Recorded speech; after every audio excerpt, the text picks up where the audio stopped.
Mga Kabombots Star Nation, ilang bansa na ang ating binisita upang alamin ang mga kakaibang tradisyon at selebrasyon pagdating ng Christmas season. At ngayon, ating bisitahin ang bansang Austria sa ating Christmas Around the World. Hatid sa inyo niyan ni Bombo Bea Piniza.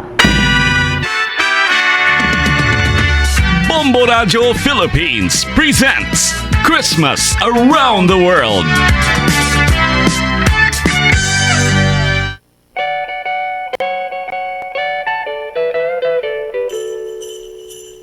Ilang araw na lang ang nalalabi at ang buong mundo ay muli na namang magagalak na ipagdiwang ang araw ng Pasko.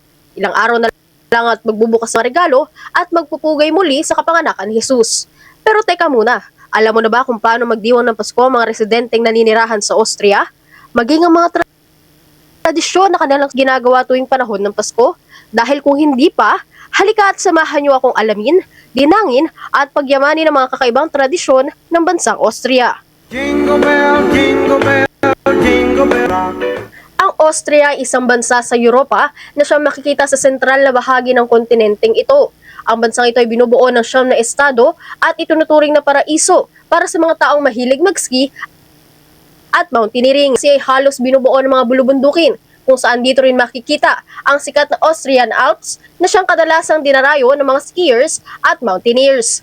Maliban dito ay may mga Pilipino rin na nabighani sa ganda ng Austria, dahilan para dayuhin nila ang bansang ito at dito na magtrabaho para sa kanilang mga pamilya sa Pilipinas. Gaya na lamang ng ating international correspondent na si Rena Tiu, tubong Davao Oriental na siyang inaral at nakibagay sa tradisyon kultura na mayroon sa bansang ito.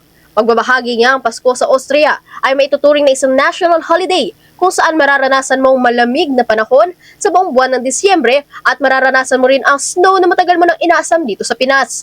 Kwento niya madalas na nagtitipo ng mga lokal na Austria sa Rathaus na siyang itinuturing na City Hall sa kanilang lugar. Kung bet man magpaka-snow queen, dito ka dapat magpunta dahil maliban sa malamig na panahon, sa Rathaus kadalasang matatagpuan ang mga tampok na pasyalan gaya ng ice skating ring at maging mga Christmas markets. Yes po, malawakan po nilang sineselebrate yung Pasko dito.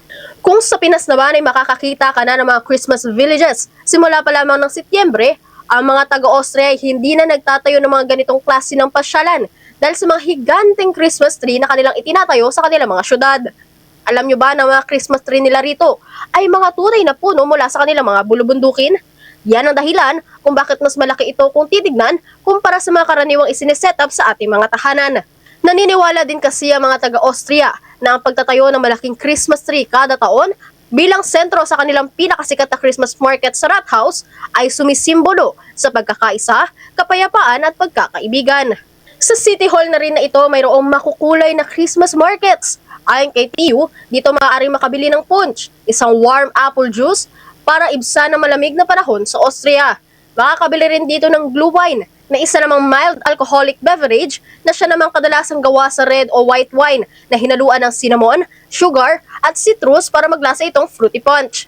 At syempre, bida rin sa mga tampok na pagkain tuwing Pasko sa Austria ay ang strawberry coated in chocolate o mas kilala naman sa tawag nila na bericino. Dito po sa lugar ko, which is nasa Villach po ako, or Villach, Austria, doon po kami pumupunta sa Rathaus. Yun po yung City Hall nila. Doon din po Christmas market. Doon po makakabili ka doon ng hot drinks, kagaya ng punch. At dahil napag-uusapan na natin ang pagkain, dako na tayo sa mga tradisyonal na pagkain sa kanilang bansa na hindi dapat mawala tuwing Kapaskuhan. Una na riyan, ang Christmas carp. Ang traditional food na ito ay isang piniritong native fish sa Austria na may kasamang potato salad o di kaya boiled potato. Naniniwala kasi ang mga taga-Austria na ang pagtatago ng kaliskis ng karpa sa mismong araw ng Christmas Eve magdadala ng swerte para sa paparating na bagong taon. Kwento naman ni Tiu, hindi gaano naghahanda ang mga lokal sa Austria kapag Disyembre 24 at saka bumabawi ng bonggang handaan sa mismong araw ng Pasko. Dito na inihahanda ang mga masasarap na putahe gaya ng roasted chicken, mga matatamis na panghimagas gaya ng vanilla cookies, chocolate cake at syempre hindi rin mawawala ang gingerbread. Malaking bahagi naman ng Austria ay pawang mga Katoliko, dahilan kaya nagkakaroon din ng Christmas Midnight Mass sa kanilang lugar.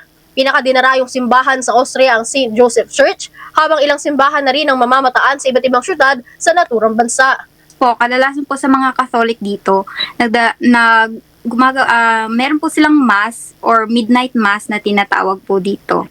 And then, meron din po silang tradition like Advent wreath, which is yung meron silang 4 na candles, which is 3 purple and then 1 na rose-colored na candle. Akala nyo ba dyan lamang nagtatapos sa mga exciting Christmas traditions na ito ng Austria? Dahil wait, there's more. Maliban sa mga nabanggit, mayroon din silang isinasagawang event sa pagpasok ng unang linggo at para ito sa mga naughty kids at adults na walang ibang ginawa kung hindi ang maging pasaway. Ito ang tinatawag nilang Krampus Paredes o The Devil Parade. Karaniwan itong ginagawa kasabay ng St. Nicholas Day kung saan may mga pumaparadang mga nakamaskara na namamalo ng mga pasaway habang namimigay naman ng regalo sa San Nicolas sa mga batang nagpakabuti buong taon. Sumisimbolo naman ito sa pagbigay ng moral lessons sa mga bata at maging nakakatanda tungkol sa kung ano ang mabuting gawin at anong hindi makakabubuti.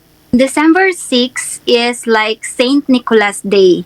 Si Saint Nicholas or Saint Nicholas is siya yung parang Santa Claus. Pero kasi 'di ba ang Santa Claus na nakasanayan natin is like red and white. Pero si Saint Nicholas is, imagine he is a bishop and color white yung suot niya. Kaya ikaw, are you naughty or are you nice? Dahil sa Austria may kaparusahan kay Krampus kung hindi ka naging mabuti buong taon at isang kagalak-galak na regalo naman mula kay San Nicolas kung naging mabait ka naman sa kapwa mo buong taon. Pero sa kabila ng lahat ng ito, sa pagkilala natin ito sa kanilang mga tradisyon, dinala tayo nito sa katotohanang ang pagiging mabuti sa kapwa ay hindi isang kalabisan at ang pagiging mapagbigay ay magiging rason na isang pagpupugay. Gaya na lamang naging sakripisyo ni Jesus na ibigay at ialay ang kanyang busang katauhan ng bawat mabuting gawi ay magre-resulta sa isang magandang kinabukasan.